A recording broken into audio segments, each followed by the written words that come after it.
So what we're going to see today is an example of various things, but mostly these would be things that the more well-to-do woman would have had in her wardrobe.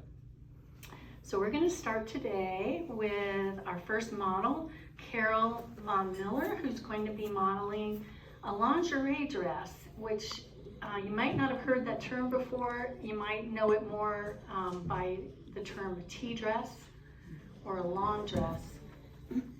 But it's called lingerie dresses because the fabrics were the same kind of very lightweight nets and cottons that they were using for lingerie before this time. And then all of the lace embellishments and embroideries were what used to be on lingerie. These dresses were popular for a very long time. They started in about 1905. And the reason I'm including them in this fashion show is because some people were still wearing them in the 1920s. Not as often now. But this would have been worn for a luncheon or an outdoor garden party. Nowadays, people might wear them as a wedding dress. A lot of people do buy them for wedding dresses.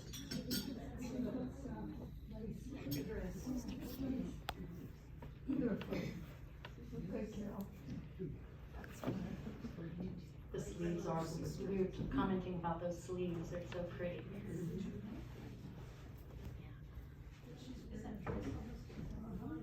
And she embellished her own hat. But that is what they would have worn.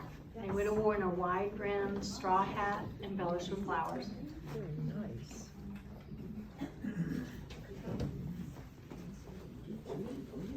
Thank you. And now we have Betty Schwartz, and she's wearing another lingerie dress. It's just a different style. The last one that Carol wore had a lot of tulle.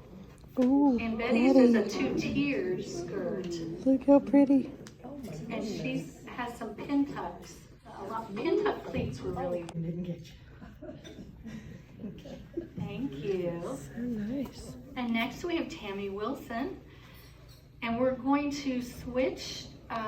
We talked about lingerie dresses, but this is actual lingerie. Oh, Tammy. Woo. She's wearing a silk crocheted boudoir cap that's lined with netting.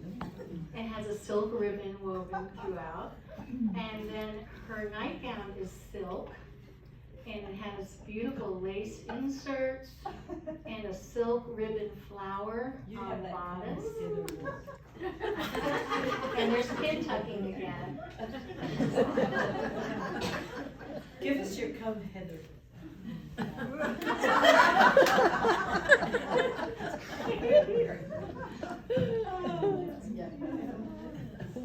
Oh, this is too fun. Thank you.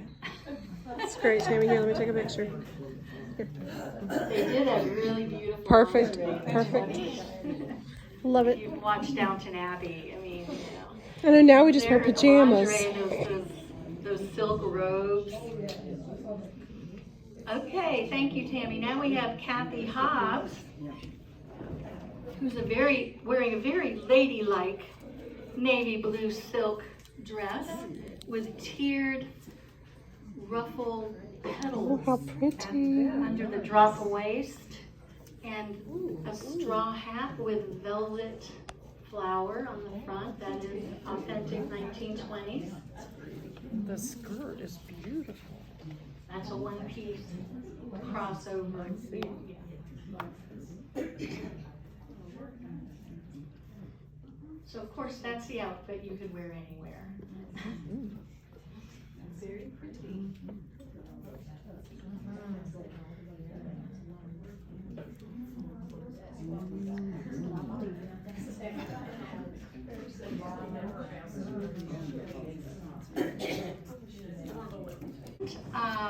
You may have heard of piano shawls. You may have seen some. Maybe grandmother, great-grandmother would have a piano shawl over her piano. But they were also very popular to wear as shawls to go lots of places. They were just ubiquitous, they were everywhere. And this is an example. This is the 1920s embroidered shawl. And when she came home from her party, and it would decorate the living room until the next party. And this is Carol Goins. Very nice, Carol.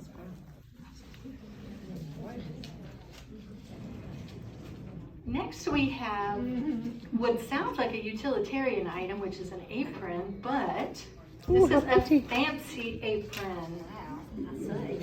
And it is tinted and embroidered. And this would have been something that was an arts and crafts kind of thing that they would make. They came with transfers, and so you knew where to do your embroidery. I don't know if they were pre-tinted or if the people tinted them themselves, but it would be only used, you know, for your fancy luncheon when you're serving your friends for tea or something.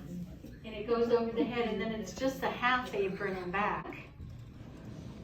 She has gotten out of that nightgown and had a big day and is now going to celebrate at a party in a fancy dress. Are you ready? Yeah.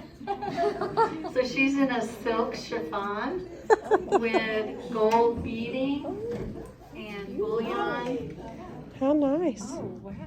And she's a dancer. and she's wearing, she's carrying a micro beaded purse with fringe, and she brought her own closed hat for the occasion. Lovely.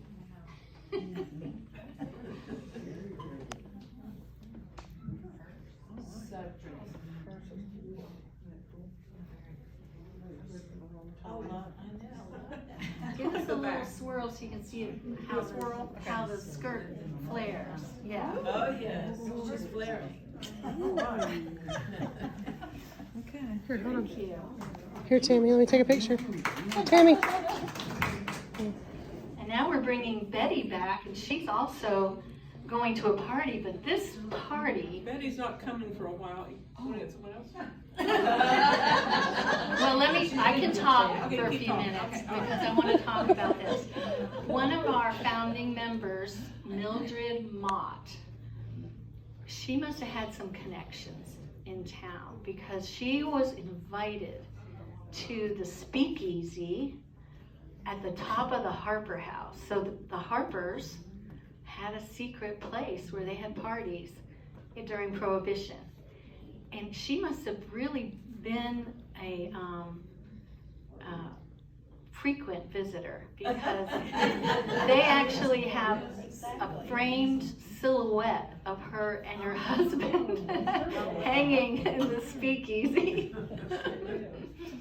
So Betty is going to give us a little peek as to what Mildred might have been wearing at the speakeasy. And Maybe it's what she's already been doing at the speakeasy, the reason she's late coming out. Well, that's true. Yes. She needs to be woken up. Hold on.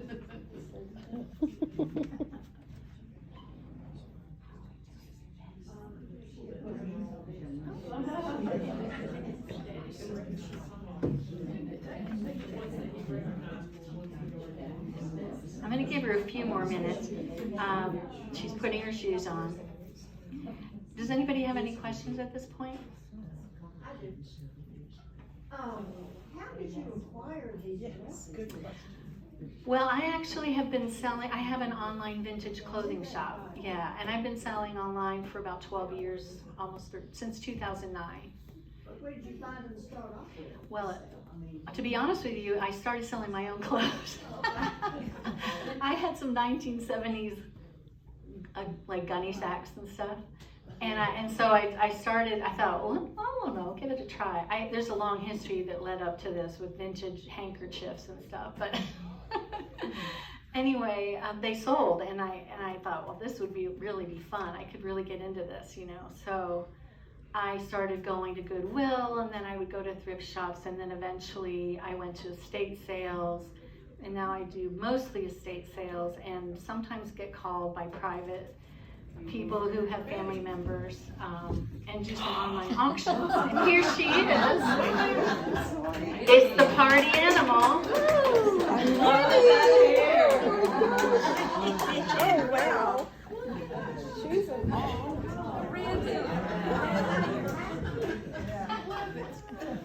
That's awesome. I think I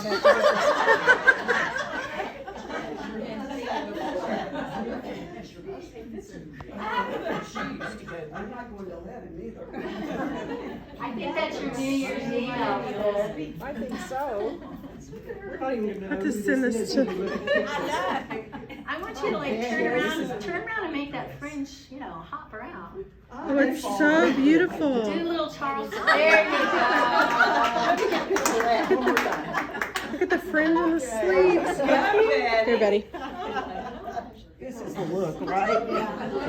It's perfect. I love it. I love it. Love Thank you, it. Mildred. Oh, I love fringe.